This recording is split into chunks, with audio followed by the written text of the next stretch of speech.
सह वीर्यं करवावहै तेजस्विनावधीतमस्तु मा विद्विषावहै। ओम शांति शांति शांति।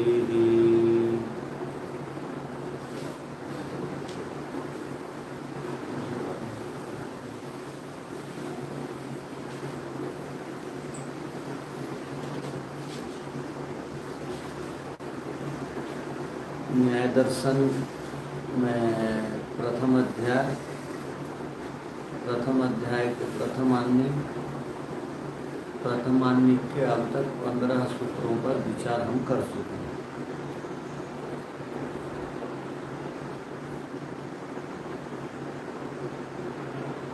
प्रमेयों का प्रकरण चल रहा है।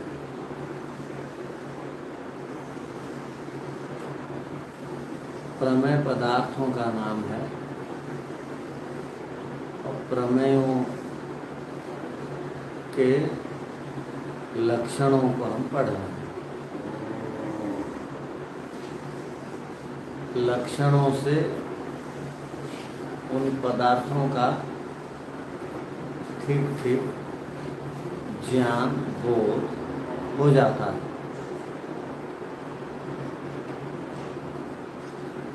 तो पीछे के पाठ में से किसी को कुछ पूछना है तो पूछिए।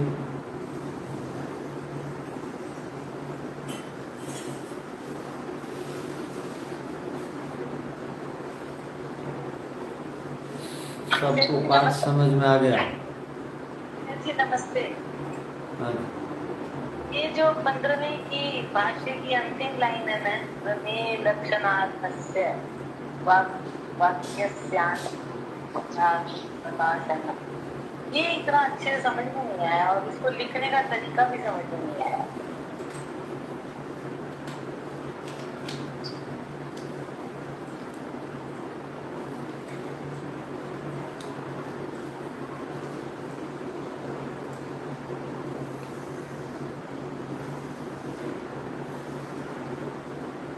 अब तक जितने प्रमेयों से संबंधित सूत्र हैं जिनमें लक्षण बताए गए हैं, उनसे हट करके अलग प्रकार से लक्षण यहाँ पर दिया गया है, उसका प्रकाशन किया गया है।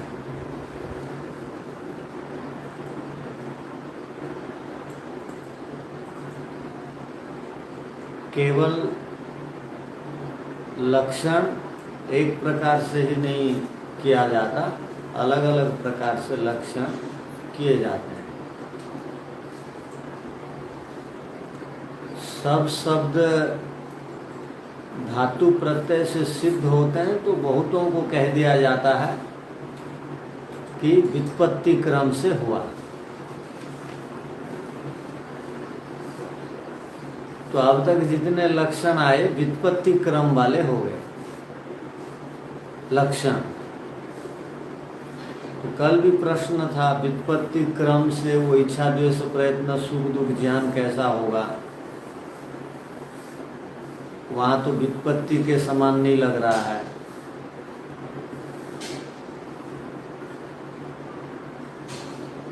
तो गुण और गुणी आधारित लक्षण भी किए जाते हैं। वहाँ पर गुणी आत्मा है, उसके गुणों को बता करके वैसे लक्षण भी कर दिया जाता है। तो लक्षण के अनेक प्रकार हैं, किंतु उनको व्युत्पत्ति क्रम लक्षण कहा गया। गुण आधारित गुणी आधारित लक्षणों को और एक पर्यायवाची शब्दों के आधार से लक्षण किया जाता है। तो प्रमेयों का लक्षण यहाँ पर अब तक व्युत्पत्ति क्रम वाला आया या गुण गुण आधारित लक्षण आया और ये पर्यायवाची संबंधित लक्षण हुआ। कौन यहाँ जो आया? तो पर्यायवाची लक्षण को प्रकाशित करने के लिए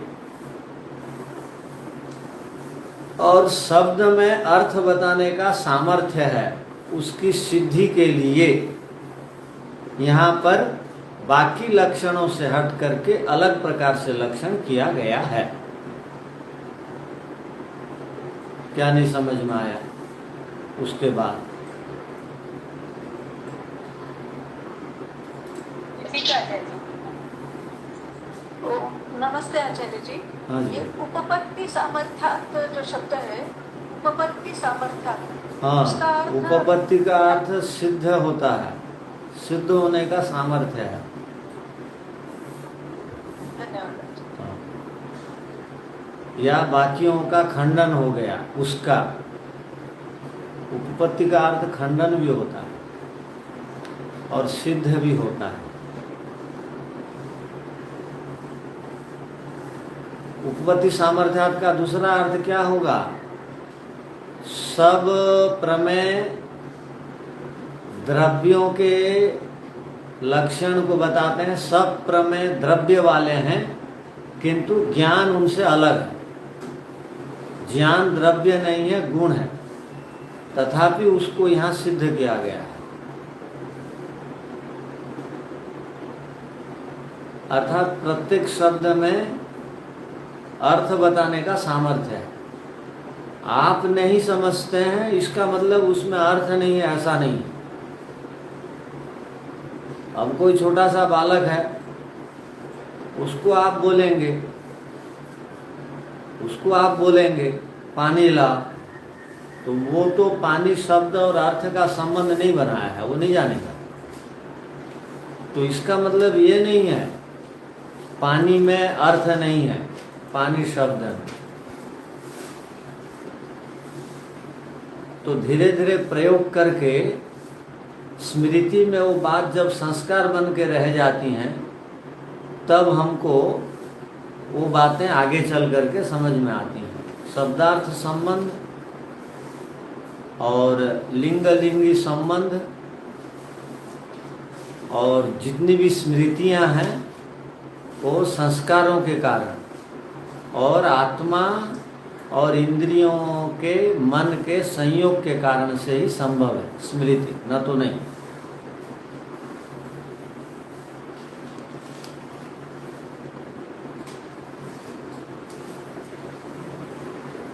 हो गया?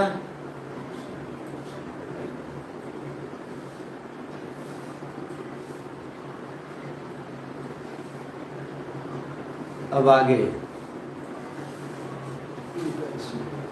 मन नामक जो एक महत्वपूर्ण पदार्थ है, उसका लक्षण अब सूत्रकार बताते हैं। मन अपने आप में बहुत ही महत्वपूर्ण है। तो मन को हम किस प्रकार पहचानें? मन को पहचानने की विधि क्या है? मन को पहचानने का लक्षण क्या है? मन है, इसका सिंबल क्या है, चिन्ह क्या है? सबके पास एक एक मन है, दुनिया में जितने लोग। पशु पक्षियों के पास भी है सूक्ष्म शरीर, तो सबके पास एक सूक्ष्म शरीर है। सूक्ष्म शरीर का एक महत्वपूर्ण अंग मन है। 18 सूक्ष्म शरीरों में मन की गिनती होती है। मन में ज्ञान ठहरता है, किंतु आत्मा को ज्ञान होता है, इस बात का आप ध्यान रखिएगा। मन में ज्ञान रहता है, किंतु आत्मा को वो ज्ञान होता है, अनुभव। मन को नहीं होता, क्योंकि मन जड़ है। तो जो मन को नहीं समझेगा वो कुछ भी नहीं समझा है, योग के क्षेत्र में आगे नहीं बढ़ सकता। साधना के क्षेत्र में आगे बढ़ने के लिए मन को समझना होता है, मन को रोकना होता है। मन चंगा कठौती में गंगा बोलते हैं। और मन के हारे हार है, मन के जीते जीत बोलते हैं। और तन्मय मनः शिव संकल्प मस्तु बोलते हैं। मन एव मनुष्याणाम कारणम बंध मोक्षयो बोलते हैं। मन के विषय में ये प्रसिद्ध सूक्तियां हैं, अर्थात प्रचलन के वाक्य हैं। सबके जिह्वाग्र में ऐसे ऐसे आपको शब्द देखने को मिलेंगे। मन को उभयेंद्रिय कहा जाता है।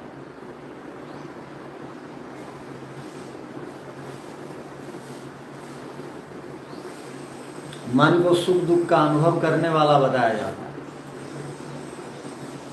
मन इन बाह्य इंद्रियों से एक अलग विचक्षण इंद्रिय है। यदि मन नहीं होगा तो स्मृति नहीं होगी। जिनका मन काम नहीं कर रहा है वो स्मृति भी नहीं कर सकता। स्मृति के बिना समाधि नहीं लगेगी। समाधि के समय किन सिद्धांतों को हम स्मृति में लाते हैं, स्मरण में लाते हैं, स्मृति में? तो जो भी हम कुछ स्मरण करते हैं वो मन में ठहरता है। स्मृति का आधार है मन। तो देखिए अब मन के विषय में ऋषि क्या कहते हैं। तो अनेक प्रकार के लक्षण हो सकते हैं। केवल व्युत्पत्ति क्रम लक्षण, निर्वचन क्रम लक्षण, पर्यायवाची क्रम लक्षण, इतना ही नहीं, गुण गुणी लक्षण भी होगा। और समास से भी लक्षण स्पष्ट होता है, संबंध से भी होता है। तो बहुत प्रकार से लक्षण हो सकते हैं। अन्वय क्रम से भी लक्षण होता है।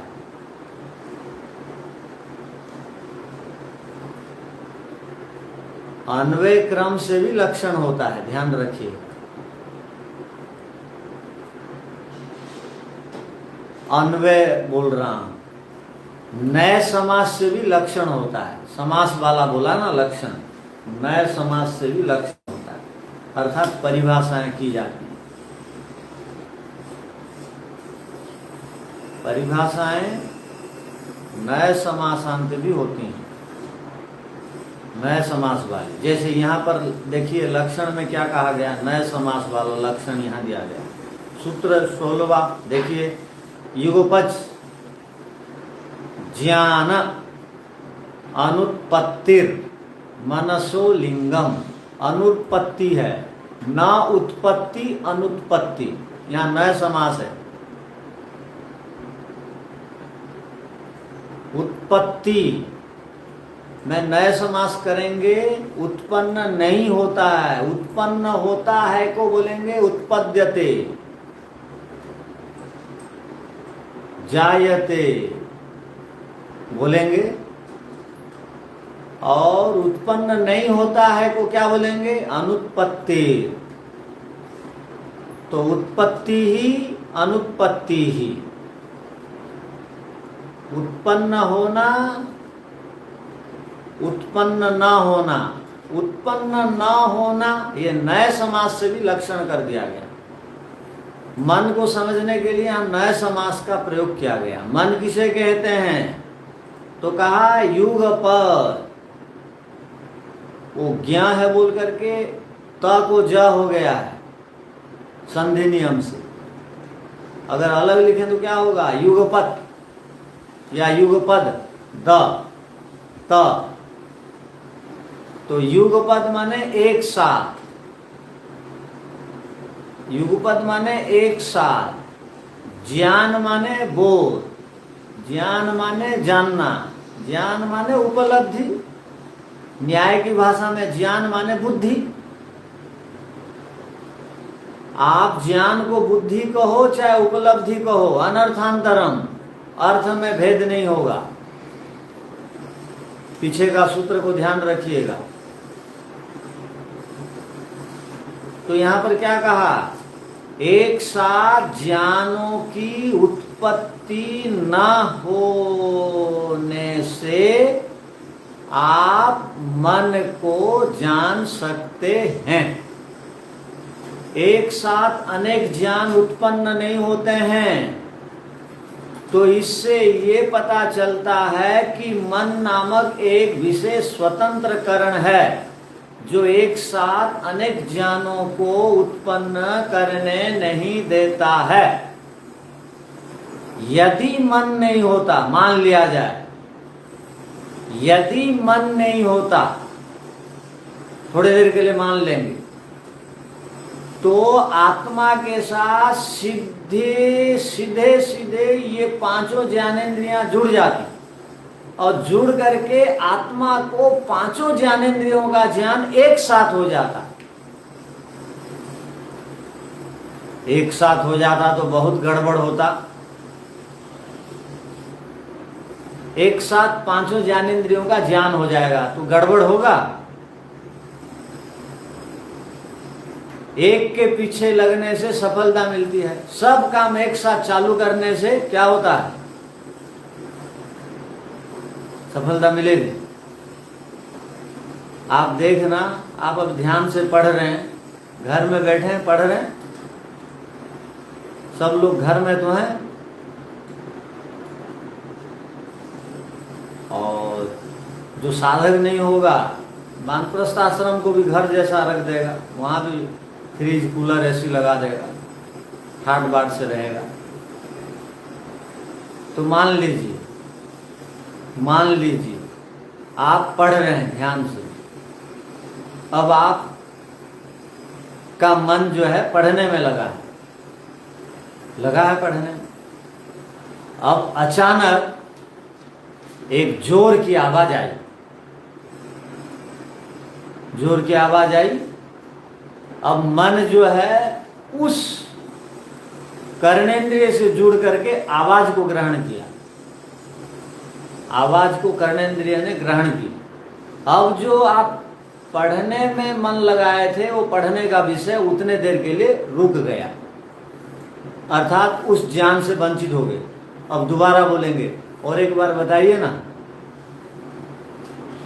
जो और एक बार बताइए आप क्यों बोलते हैं, क्योंकि आपका मन जो पढ़ाई में था अब वो दूसरे काम में लग गया।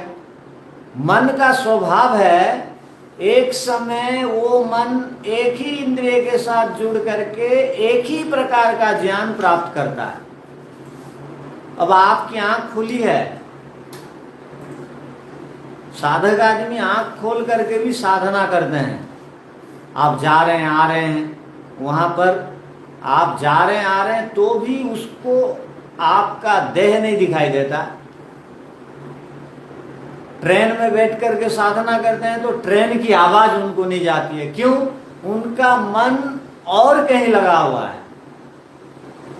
जब तक मन अन्य इंद्रिय के साथ अर्थ का सेवन कर रहा है तब आंख खुली होने पर भी वो ज्ञान नहीं होगा। ध्यान रखिए, आप कोई चीज चबा रहे हैं, ऐसे कर रहे हैं, चबा रहे हैं, उस समय अचानक आवाज आई या अचानक किसी ने आकर के कुछ कह दिया तो आप जो चबा रहे थे पदार्थ को अब चबाना कुछ क्षण के लिए बंद हो गया, अब उसमें मन चला गया। लगता क्या है हमको कि एक साथ अनेक ज्ञान हो रहा है, किंतु होता नहीं है। आपको लगता क्या है, मैं सुन भी ले रहा हूं, पढ़ भी ले रहा हूं, लिख भी ले रहा हूं। यह असंभव है। जब आप लिखते हैं पंक्ति पंक्ति थोड़ी देर के लिए, उस समय सुनने में व्यवधान होता है, तब आप लिखते हैं। और कहने का अभिप्राय एक साथ दो प्रकार का ज्ञान असंभव है, संभव ही नहीं है। तो लगता क्यों है हो रहा है के समान?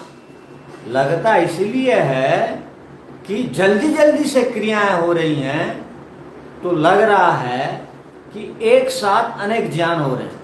हाँ, यदि मन नहीं होता तो एक साथ सब ज्ञान आत्मा के साथ पांचों इंद्रियां जुड़ करके सब ज्ञान को प्राप्त कर ले, अर्थात आत्मा प्राप्त कर लेती। इंद्रियां सब ज्ञान दे देती, किंतु मन बीच में है, मध्यस्थी बन करके वो व्यवधान डालता है।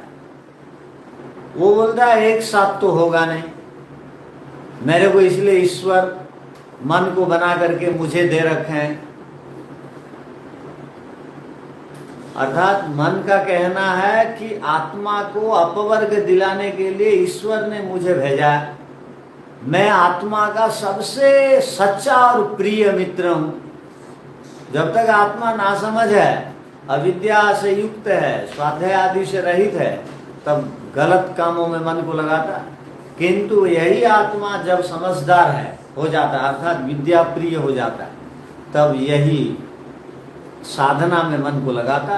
तो यहाँ क्या कहने का अभिप्राय क्या है कि यहाँ पर शास्त्रकार बताना चाहते हैं कि मन है इसलिए एक साथ अनेक ज्ञान नहीं होते। इससे ये पता लगता है कि मन एक पदार्थ शरीर में स्थित है। यदि मन नहीं होता तो एक साथ सभी इंद्रियों का ज्ञान हो जाता।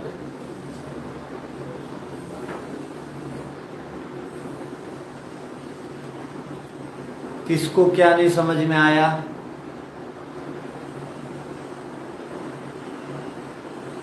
आ गया। अब भाष्य को ध्यान से देखिए और कुछ बातें समझ में आएंगी बड़ी बड़ी। यहाँ पर मन को पहचानने के लिए कुछ लक्षण बताए गए हैं पदों के माध्यम से, शब्दों के माध्यम से। वो शब्द और पद क्या है देखिए। स्मृति, स्मृति माने स्मरण करना, मैं स्मरण कर रहा हूँ। सारी स्मृतियाँ मन में रहती हैं, सारी स्मृतियाँ मन में रहती हैं। तो स्मृति से, स्मरण करने से ये पता लगता है कि मन है, न तो स्मरण ही नहीं होता किसी को। कोई वस्तु के विषय में जानकारी ही नहीं मिलती। पहले मिली वस्तु की जानकारी को मन के बिना हम स्मरण भी नहीं कर सकते। तो जो कुछ भी हम स्मरण कर रहे हैं ये मन के कारण कर रहे हैं। तो मन है, इसकी क्या पहचान? तो कहा मन है, इसकी पहचान है कि मन है जहां भी स्मृति होती है, जहां भी स्मरण होता है, मन के बिना नहीं होता है। जो भी कुछ हम जानते हैं, स्मृति करते हैं, वो मन के बिना असंभव है। तो मन के कारण हम स्मृति करते हैं, स्मरण करते हैं। आत्मा अपने आप में अल्प शक्तिवान है, अल्प शक्तिमान है, ध्यान रखिए। वो बिना किसी कारण की सहायता से किसी भी पदार्थ का ज्ञान को प्राप्त नहीं कर सकता। इसका ध्यान रखिए। वो मन के बिना स्मरण भी नहीं कर सकता, इसलिए मन रूपी करण की उसको आवश्यकता है। ईश्वर सर्वज्ञ है, ईश्वर सर्वज्ञ है और आत्मा का लक्ष्य है अप्राप्त सुख को प्राप्त करना। अप्राप्त सुख को प्राप्त करने के लिए उसको स्मृति भी चाहिए, अच्छी अच्छी बातों को वो स्मरण भी रखेगा, तब वो आगे बढ़ सकेगा। इसलिए मन नामक एक पदार्थ को दे दी, इसके सहारे तू स्मृति करना, स्मरण करना। तो मन है इसलिए स्मृति संभव हो रही है। तो स्मृति इस लक्षण से, इस सिंबल से शरीर में मन है का ज्ञान होता है, ये कहना चाह रहे। मन है इसका ज्ञान स्मृति से संभव है। अनुमान प्रमाण भी, अनुमान प्रमाण हम करते हैं किससे? मन के कारण से। अनुमान की परिभाषा में क्या हम पढ़े थे? तत्पूर्वकम त्रिविधम अनुमानम। ध्यान रखिए क्या कहा गया था, तत्पूर्वकम त्रिविधम अनुमानम। तत्पूर्वकम, तत्पूर्वकम माने क्या बताया गया था? प्रत्यक्ष पूर्वकम। प्रत्यक्ष पूर्वकम, प्रत्यक्ष पूर्वकम का अर्थ क्या है? प्रत्यक्ष पूर्वकम का अर्थ क्या है? जब भी कभी हम अनुमान करते हैं ना, तब पहले जिस लिंग और लिंगी का ज्ञान हो चुका है उसको याद करते हैं, स्मरण करते हैं। उसके बाद अब लिंग को देख करके लिंगी को जानते हैं। ध्यान रखिए क्या कह रहा हूं। पहले जब कभी भी आप किसी लिंग को देखते हैं, चिन्ह को देखते हैं, उस चिन्ह के आधार पर आप लिंगी माने पूर्ण अवयवी को तब आप समझते हैं वहां लिंग है, उससे लिंगी अग्नि का ज्ञान हुआ। ये कब संभव हुआ? अनुमान प्रमाण में। पहले आप लिंग और लिंगी को, धुआं और आग को एक साथ आपने पहले देखा हुआ है। अब आप क्या करते हैं, एक को देख करके दूसरे नहीं दिखाई देने वाला को आप ध्यान लाते हैं, अनुमान करते हैं। ये जो अनुमान करते हैं, किसी पुत्र को जाता हुआ देख करके अनुमान आप करते हैं इसका पिता होगा। किसी शिष्य को देख करके, किसी विद्वान को देख करके आप अनुमान करते हैं कि इसके कोई गुरुजी होंगे, अर्थात कोई आचार्य जी होंगे। ये अनुमान जो करते हैं ये स्मृति के कारण।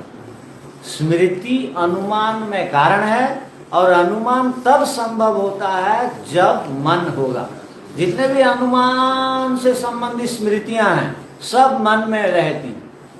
उन स्मृतियों के आधार से हम अनुमान करते हैं। अब बादल को देख करके बादल प्रत्यक्ष किए, उसके बाद वर्षा का अनुमान हुआ। पहले भी हम बादल और वर्षा को देख चुके हैं और उसको स्मृति में रख रखे हैं। जब भी कभी घना बादल होता है तब वर्षा होती है, ये हम प्रत्यक्ष कर चुके हैं पहले। अब एक को प्रत्यक्ष देख करके अनुमान करते हैं। तो ये जो स्मृति पहले की बातें जहाँ रहती हैं, अनुमान प्रमाण का आधार जो स्मृति है वो मन में है। तो अनुमान प्रमाण तब हो पाएगा आपका और हमारा, कब? जब हम मन को मानेंगे। मन के बिना अनुमान प्रमाण नहीं होगा, मन के बिना स्मृति नहीं होगी, मन के बिना आगम नहीं होगा, शब्द प्रमाण भी सिद्ध नहीं होगा। शब्द प्रमाण भी सिद्ध नहीं होगा। कैसे शब्द प्रमाण सिद्ध नहीं होगा? कैसे?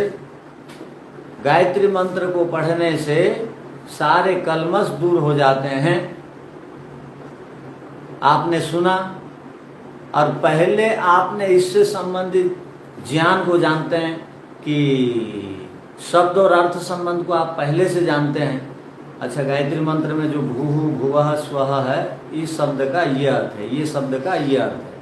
तो कहा गया गायत्री मंत्र के पाठ से सारे पाप दूर हो जाते हैं।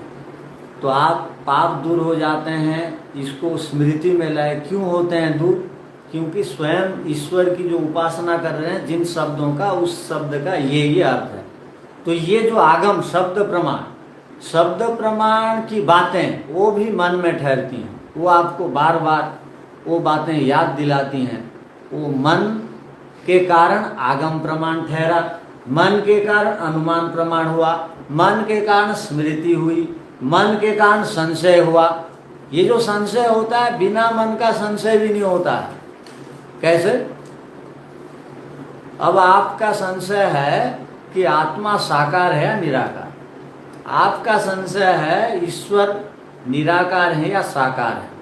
ये जो विचार उठता है, चलता है, कहाँ? मन में चलता है। तो संशय का आधार, संशय कहाँ होता है? मन।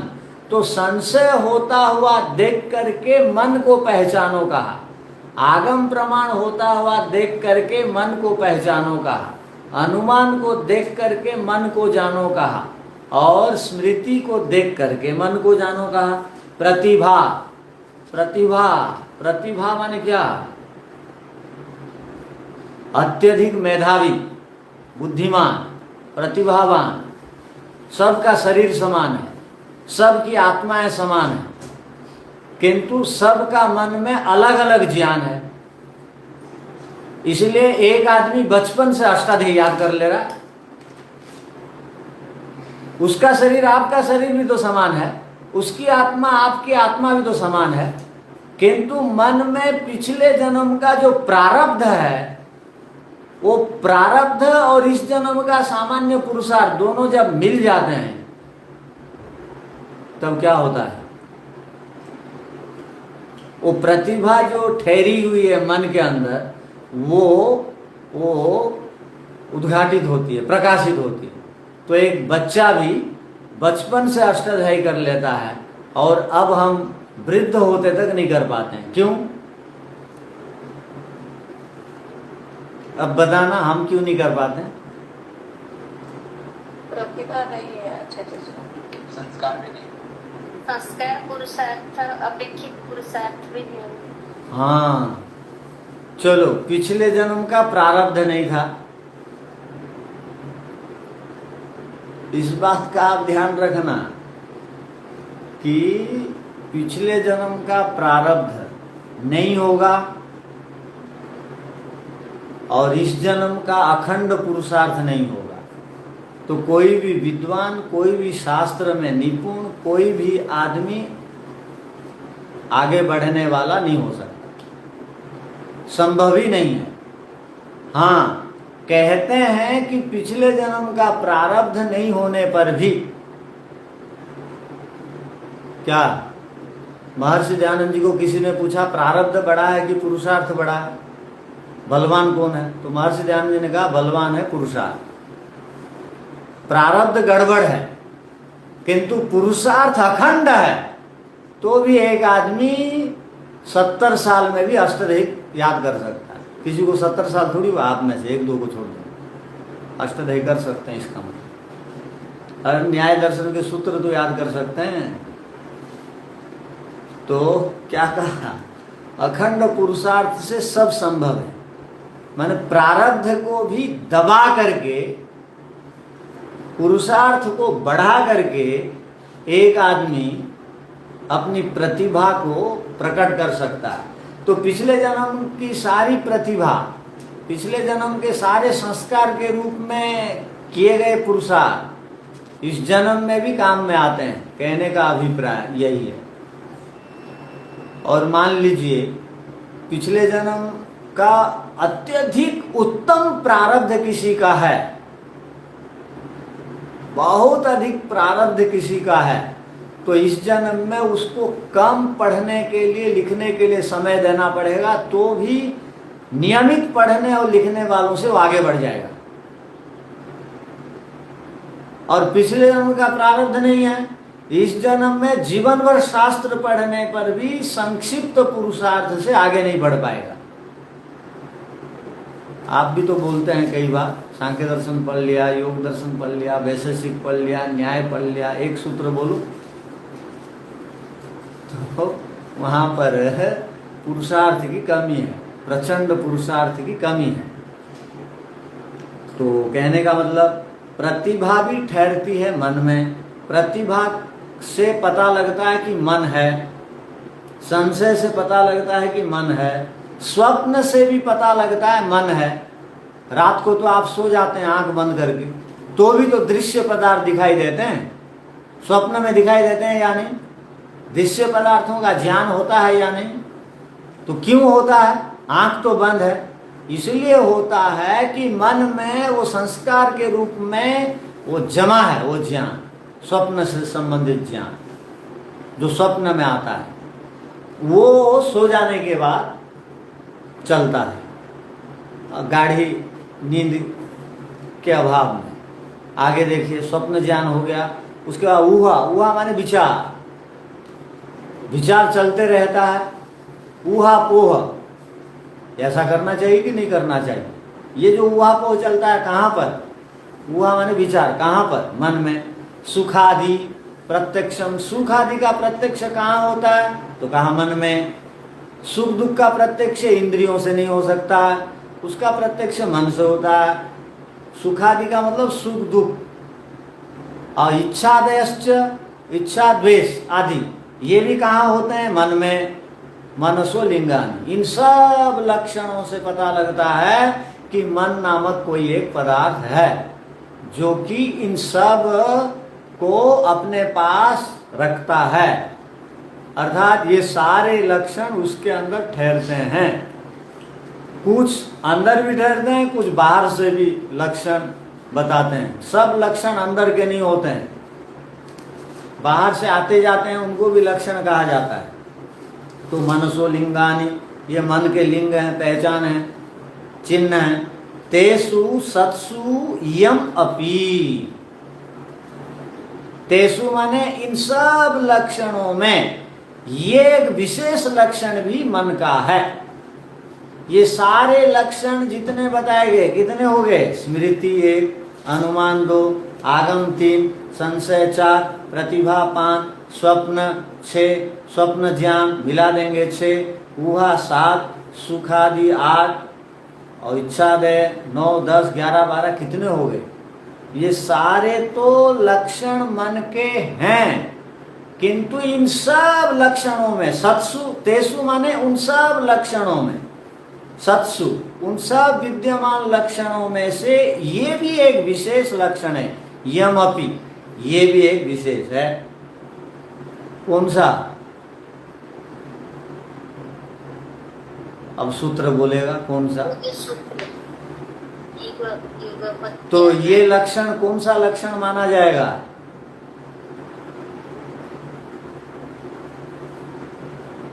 बताया था ना कई प्रकार के लक्षण होते हैं।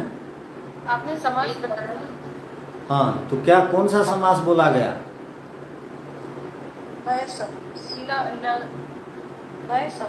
हाँ, नए समास से भी लक्षण होते हैं, गुण गुणी से भी लक्षण होते हैं, व्युत्पत्ति से भी लक्षण होते हैं, पर्यायवाची शब्दों से भी लक्षण होते हैं। अच्छा, आप भूल जाते हैं तत्का। तो यहाँ पर लक्षण में नए समास है क्या? न उत्पत्ति अनुत्पत्ति, नए समास से भी लक्षण एक बन रहा है। क्या लक्षण बना?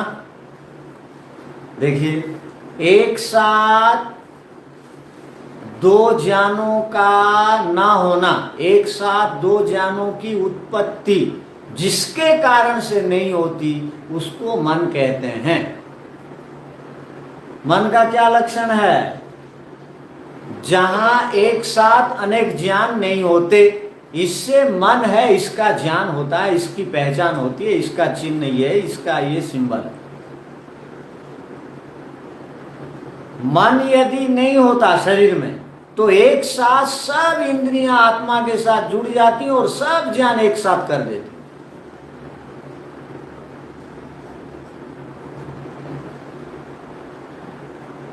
ये अच्छा हुआ ना, न तो आदमी पागल हो जाता।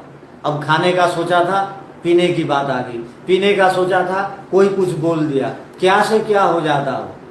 ईश्वर विचार किए, ये मेरे जैसे तो सर्वजनी अल्प शक्तिमान है, इसको कुछ बीच में एक बिचौलिया को दे देता हूँ, बैठा देता हूँ, जो भी ये काम करवाएगा।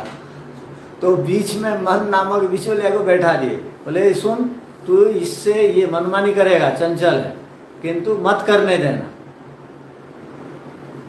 एक बार में एक ज्ञान इसको देना, तब इसको मालूम होगा। तो एक बार में एक ज्ञान होता है, तो बीच में जो मध्यस्थी बनता है वो मन है। तो ये एक प्रकार का लक्षण हो गया। अलग अलग लक्षण का ज्ञान हो गया तो कल प्रश्न नहीं पूछने से ये अलग अलग लक्षण आते नहीं। तो आगे देखिए, अनिंद्रिय निमित्ताः स्मृत्यादयः, इसको समझिए। स्मृत्यादय का अर्थ स्मृति, अनुमान, आगम, संशय, प्रतिभा, स्वप्न, ज्ञान, ऊहा, सुखादि, प्रत्यक्षम, दुखादि, इच्छादयश्च, ये सब आगे ये जितने भी ऊपर बताए गए लक्षण हैं, ये सब के सब लक्षण, स्मृति आदि लक्षण, ये अनिंद्रिय निमित्ता, ये अनिंद्रियों के कारण से ये होते हैं। ये चिन्हों का ज्ञान, ये पहचानों का ज्ञान अनिंद्रिय के कारण से होता है। स्थूल बाह्य इंद्रियों के कारण से ये ऊपर बताए गए, भूमिका में बताई गई जितनी भी बातें हैं वो इंद्रियों से उसकी पहचान नहीं होती। अनिंद्रिय विषया स्मृत्यादय, ये अनिंद्रिय से ये पहचान होती है, अर्थात इंद्रिय से इन लक्षणों की पहचान नहीं होती है। अर्थात पांचों ज्ञानेंद्रियों से केवल 5 विषयों का ज्ञान होता है, रूप, रस, शब्द, स्पर्श, गंध का। 5 इंद्रियों से केवल 5 विषयों का बारी बारी से ज्ञान होता है। और स्मृति आदि, इच्छा आदि, सुख आदि, प्रतिभा आदि, इनको किसी ने आज तक आंख, नाक, कान आदि इंद्रियों से नहीं देखा या देखा, किंतु रूप को सब ने देखा, भोजन को सब ने देखा, क्योंकि उसका रूप है। स्मृति आदि को किसी ने नहीं देखा, इसलिए कहा स्मृति अनिंद्रिय निमित्ता, अनिंद्रिय के कारण से स्मृत्यादय, अनिंद्रिय विषय हैं, अनिंद्रिय कारण वाले हैं स्मृति आदि विषय। ये इंद्रियों से इनका ज्ञान नहीं होता, तो किससे होता है? अब बता रहे हैं, देखिए, करण अंतर निमित्ता भवितुम अर्हन्ति। करण माने एक अर्थ होगा, एक विशेष करण है जिसको मन कहते हैं, वो इन इंद्रियों से अलग है, उसके कारण से ही स्मृति आदि की पहचान होती है।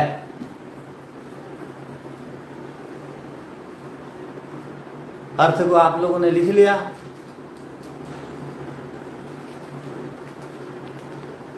नमस्ते। अंतर अलग, अंतर एक अलग प्रकार का कारण है जो निमित्त बनता है, कारण बनता है, किंतु इंद्रियां कारण हैं तथापि वो कारण नहीं बनती। वो जो अलग कारण, जो कारण बन रहा है, वो कौन है?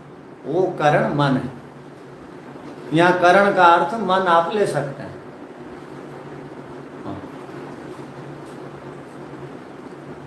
आगे, युगपच खलु घ्राणादीनां गंधादीनां च सन्निकर्षेषु सत्सु युगपच ज्ञानानि नोत्पद्यन्ते। मान लीजिए, क्या कह रहे हैं ऋषि लोग? बहुत विनम्र होते हैं। वो कह रहे हैं, मान लीजिए सारी की सारी इंद्रियां, ज्ञानेंद्रियां, और सब विषयों के साथ सब इंद्रियां लगी हुई, माने अब मैं लिख भी रहा हूँ, संचिका भी साथ में है, और भोजन भी कर रहा हूँ, स्वाद भी ले रहा हूँ, टीवी चालू करके देख भी रहा हूँ, सब इंद्रियां काम में लगी है ना। चबा भी रहा हूँ, रस भी ले रहा हूँ, और बच्चा क्या कर रहा है उधर देख भी ले रहा हूँ। ये सब एक साथ कर रहे हैं। तो क्या कह रहे हैं ऋषि? आपको क्या लगता है, युगपच खलु, एक साथ होता हुआ भी निश्चित रूप से घ्राणादीनाम माने पांचों इंद्रियों का, पांचों ज्ञानेंद्रियों का, गंधादीनाम च, गंधादि के साथ, सन्निकर्षेषु संयोग बना हुआ है, सत्सु होने पर भी, सत्सु माने सब इंद्रियों का सब विषयों के साथ संयोग होने पर भी क्या? युगपत ज्ञानानि नोत्पद्यन्ते। ध्यान रखना, सबका सब विषयों का ज्ञान एक साथ तथापि नहीं होता है। होता है तो बताइए, आप अनुभव किए होंगे। आप चबा चबा के खा रहे हैं, मैंने कहा सुनो सुनो सुनो सुनो, तो उसी समय चबाने का काम बंद हो जाता है कि नहीं? हाँ बताइए, कान को लगा देते हैं, थोड़ी देर के लिए बंद हुआ, उसके बाद जब गंभीरता उस बात में नहीं है तो चबाना चालू करते हैं। बच्चे लोग खाते खिलाते समय खेलते रहते हैं। अब जिनके बच्चे छोटे थे, बड़े हो गए, नौकरी कर रहे हैं, अब उनके नाती लोग आएंगे तो आपको मालूम होगा खाते समय वो क्या करेंगे, छेड़छाड़ करेंगे। तो आप खाते समय वो यदि जबरदस्ती करेंगे कुछ बोलना, तो आप खा रहे हैं तो क्या करेंगे, हाँ चल बोलेंगे, थोड़ा देर चबाना बंद करेंगे। लगेगा हमको ऐसा कि पांचों ज्ञानेंद्रियां अब पांचों विषय से जुड़ करके काम कर रही हैं, किंतु ऐसा होता नहीं है। ये बोल रहे हैं ऋषि। लगता है ऐसा आपको? क्यों लगता है ऐसा? जल्दी जल्दी हो जाता, फास्ट होता है। मनो शताब्दी एक्सप्रेस जैसा है। दुरंतो आदि गाड़ियां बहुत स्पीड चलती हैं, राजधानी आदि, रॉकेट प्लेन वगैरह। वो पंखा भी जब बहुत स्पीड में, हाई स्पीड में चलाते हैं ना पंखा, वो पंखुड़ियां भी एक है जैसा अनुभव होता है, और जब उसको स्लो कर देंगे तो 3 है कि 4 है गिन लेंगे आप। तो हम जो है मन को और अपने इंद्रियों को अभ्यास कर करके इतना अधिक उसको काम दे रखे हैं, व्यस्त कर रखे हैं, हमको लगता है ऐसा है, होता ऐसा कुछ नहीं, ये कह रहे हैं। ठीक है, ये उपज्ञानानि न उत्पद्यन्ते, एक साथ ज्ञान उत्पन्न नहीं होते हैं। यहाँ तक उसको समझ के आई। तो अब कौन सी बात नहीं समझ में आई?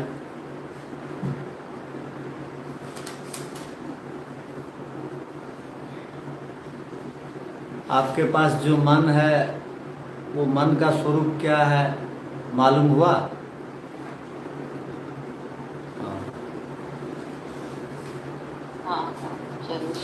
आत्मा ज्ञान करता है, किंतु ज्ञान रहता है कहाँ? मन में। ये वाक्य याद रखे रहे। होता एक जगह, अनुभव करता और कोई। ठीक है। ओम शांति शांति शांति। सबको साधक